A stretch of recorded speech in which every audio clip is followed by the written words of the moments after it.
It's a very good question. I have concrete to mention that along with the summit in Johannesburg, it was held a summit between African Union and European Union Mhm. in a neighbor country in Angola. But this is another issue. It's important, but later. Okay, first issue, Trump. Trump, with his art of the deal, he is the deal maker in chief, the magic of the world. He wanted to be the main character everywhere, every time. He has to be in the main stage. And this is great for a reality show. But the real world is not a reality show. He is not an anchor in TV. And it's like, okay, Trump, we hear you. And you are useful for something? No, okay, get out. And it's absolutely crazy. Today, Trump declared some kind of closure of airspace in Venezuela. Okay, great point. Like no normal airlines, no traffic dealers. Nobody has to use the Venezuelan airspace. Um, we have to remember also the threats against Nigeria. Mr. Trump was very cared about the killing of Christians in Nigeria, but nothing about in Middle East by some reason. It's Mr. Magic Trump.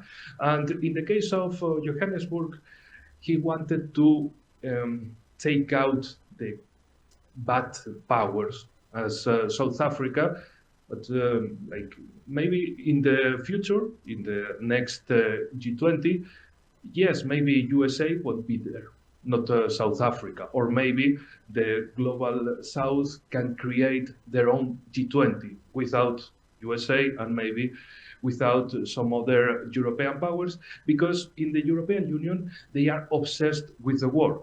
In the African Union, European Union summit in Luanda, in Angola, some days ago, yeah, they talk about great things about towards a prosperous and sustainable future. Okay, I don't know where is this future because in the case of Europe, everything is related to a mobilization plan against Russia. Okay, sustainable future. I don't know, maybe tanks with solar panels or something.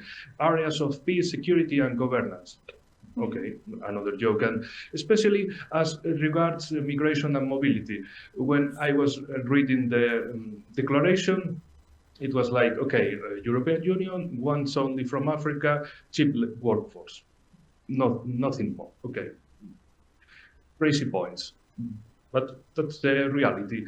And about G20, they were again like, okay, we have to push our interest as another times in G20, there are like the G7 inside making their own lobby in the question. But the general provision, the declaration of the G20, it's very interesting: multilateral cooperation, macroeconomic policy coordination, global partnership for Mhm. sustainable development, and solidarity. Solidarity, okay, very good concept, but now in Europe there is not like thing. And I would like to finish with um, special thinking. I mean, do you have to consider in global south, in Africa, especially because we are here in an African channel, that if the West, I mean, USA doesn't respect any other, neither the European countries, they don't respect anybody in the world. And the European Union authorities and many other presidents in Europe, they Mhm. don't respect their own people.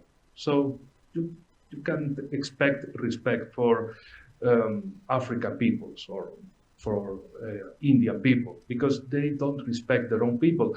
They they are telling us that we are bound to a war. Now the limit is 2029, Mhm. a war against Russia.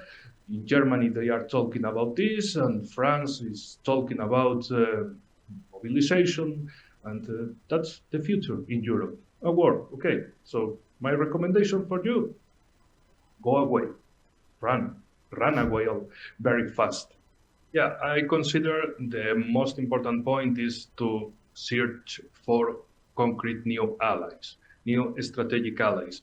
There is, there are a lot of countries in the global south, in the global east, which with which African countries also share the same problems, the same necessities, the same needs. So it's time to change the focus from Western countries, Western world, because they are they are not even neither the top technological countries. And this is very important because in other times, okay, the industrial power of Western countries, it was overwhelmed uh, power, but now this is not like that. There are a lot another countries very important, like for example the rising East, China with India, with a lot of Southeast countries, the countries of ASEAN. They are also eager to a bright future together in the different circles of engagement. So in the case of African countries, of course, there are a lot of necessities. The question of terrorism, for example, in my case from Spain, I am from Spain, so it's a part of it. But I remember to our audience that the Mali conflict, the Mali war, is closer to us than Ukraine, for example. From south of Spain, it's only 2,000 kilometers. To the front of Ukraine is 4,000 kilometers. So yes, of course, this is a close issue to us. And we can provide, we change our government, democratically, of course, we can offer our solutions, our projections, we can engage in our common bright future. But in the current case, the globalist European Union and the European countries under globalist, they are only like Africa is a supermarket of resources. If these people dies in hunger or in a war, we don't care. It's the problem, but take the resources. If they die, if they are suffering from anything, not our case, because they are also trying to make to our European peoples the same.